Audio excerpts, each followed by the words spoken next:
This video covers the replacement of the balancer lever in the KLR650. It's also known as the doohickey. Out on YouTube there are many videos that go over this process, and I don't have anything spectacular to add, but as I've read the forums and looked at the Facebook pages, there are a number of issues that keep cropping up, and as I go through this I think I can point out some of these things and perhaps make the job a little bit easier for you. I've got the bike up on a work stand and the oil's been drained out of it. I prefer to do it that way. You don't even have to do that though. You can lean the bike over to the right so that the oil sloshes into the right hand side and do this job without even draining the oil. So the first question I think before we delve into this is how often do we adjust the doohickey and how do we do it? And the common process is to loosen the bolt, wrap the case with a hammer, and tighten the bolt. And that's generally what I do, but there's a little twist to it that I've added, and I'll show you that. The frequency of this is, I think the best advice that I could give anybody is that anytime you change the oil, go ahead and adjust the doohickey, and it doesn't take very much time, and that if you make that a part of your oil change routine, you'll be doing it more frequently than the manufacturer recommends, and you'll keep it in good adjustment. The thing that I'm going to add to this is something that someone that I have a lot of respect for suggested. That's Paul Westman of Lander Marine in Kawasaki.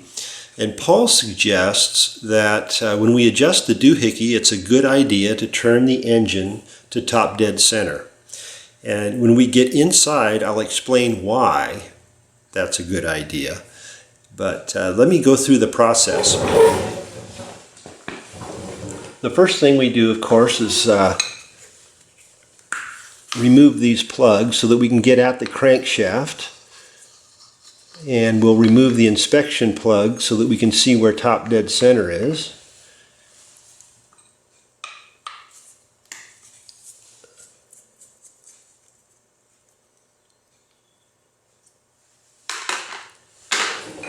This is a 19 millimeter nut in there. And as you peer into this hole and turn the engine over, and of course you turn it counterclockwise, what we're waiting to see is when that lazy T comes up. It's a sideways T, and it tells you where top dead center is. And if you go past it, just keep going around until you see it.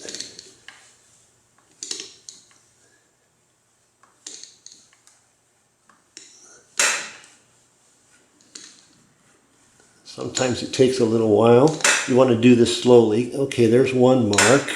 That's the F mark. And a little bit more will get us to the T. Okay, now we're at top dead center. Take an 8 millimeter socket.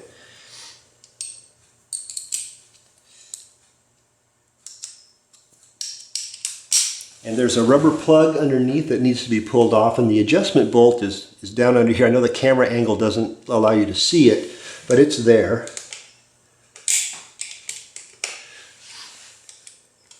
And then we just crack it off about a half a turn, and then give a little wrap to the case. And what this is doing is hopefully jostling the adjustment lever so that if it's stuck in the case, it'll move a little bit. And then I like to put the socket back on the head of the bolt and give it a couple of wraps, and that should have affected the adjustment. And then we just snug it back up, and the proper torque for this is 78 inch-pounds. I'm going to turn this until the bolt stops, and then use my torque wrench and take it over until the wrench just cracks over, and that's done. Now if you don't have a torque wrench, the proper amount of torque can be achieved when you take it to the point where the bolt has just stopped and another quarter turn. That should be right around 80 inch-pounds or so. And that's all there is to adjusting the thing. As we start with this, I wanted to let you guys know that I don't need to replace my doohickey. That was done a long time ago, but I've been playing with this side of the engine, and I've had these covers on and off a half a dozen times, and I kept reusing the gaskets. And the last time I put it back on, I didn't want to put a new set of gaskets in because I wasn't sure if I was going to be pulling them off again. So I put them together with a little bit of gasket sealant, and I am now ready to put this bike back on the road. And it's I need to go in and put new gaskets in it because I don't like having that goopy gasket sealer in there, and the gaskets were a little bit tore up. So that's the reason for me going into this today. The first thing we need to do is take the shift lever off. You take the bolt out of the shift lever where it attaches to the case, and then slide it off, and then simply start removing all of the case bolts from the perimeter of the outer case. There are two cases. There's the outer case here, and you get that off, and then you can remove the rotor, and then there's another case that you take off. I'm going to start by taking all of these bolts out of the case, and I'll be back in a minute when I've got them all loosened up.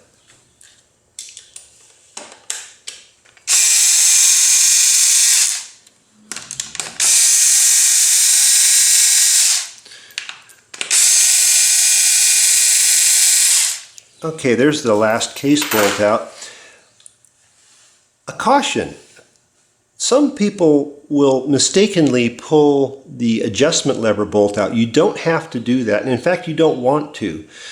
A question that often comes up is, how can I tell if the doohickey has been done on my bike? And I'm going to show you how you can inspect that and see that. But if you're working on a used bike and you don't know whether it's been done or not, pulling that bolt out could drop a washer that the aftermarket kit has on it. So there's no reason to remove that bolt, and you don't want to. So once you've got all of these bolts out, it's a matter of simply, prying the case off. Now there is a there's a permanent magnet in here, and so things can get a little bit sticky. And plus the fact that I've gone and put gasket sealer on here, so this may be a little tough to pull off, but simply put your thumb in here and start to wiggle things a little bit, and it will pop off, and you'll feel the magnet, and it's got wires attached to it. So you simply want to rotate it out of the way and set it on the foot peg, and I'll pull that gasket down out of the way. So now we're into the guts of the thing. At this point, you need to remove these gears.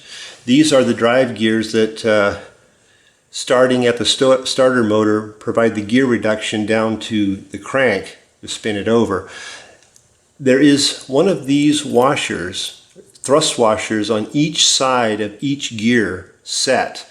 And so you want to make sure that you get those off, get them in your hand, and put them in a safe place, because they can fall in and you can lose them, and don't want to do that. Now when you pull these off, be careful about getting that thrust washer. There's the other one. So I'll pop that down and put it in my tray, put the gear in the tray. There are also some roller bearings inside that gear set that have a tendency to fall out, so be prepared to catch those and set them aside. Then you take this last one off and get that other thrust washer. I like to have these in my hand so I know where they are. Now I can always make sure that I've got 4 of them, and 4 of them go back. You also want to make sure that you get the pins out. This one tends to stick a little bit. Now another thing you may have heard about, there was a deep hole issue. The deep hole issue on some of the early Gen 2s is this bottom hole, and you can see the spacer that is down in the bottom there, and that corrects the problem, and I believe it comes with the doohickey kit.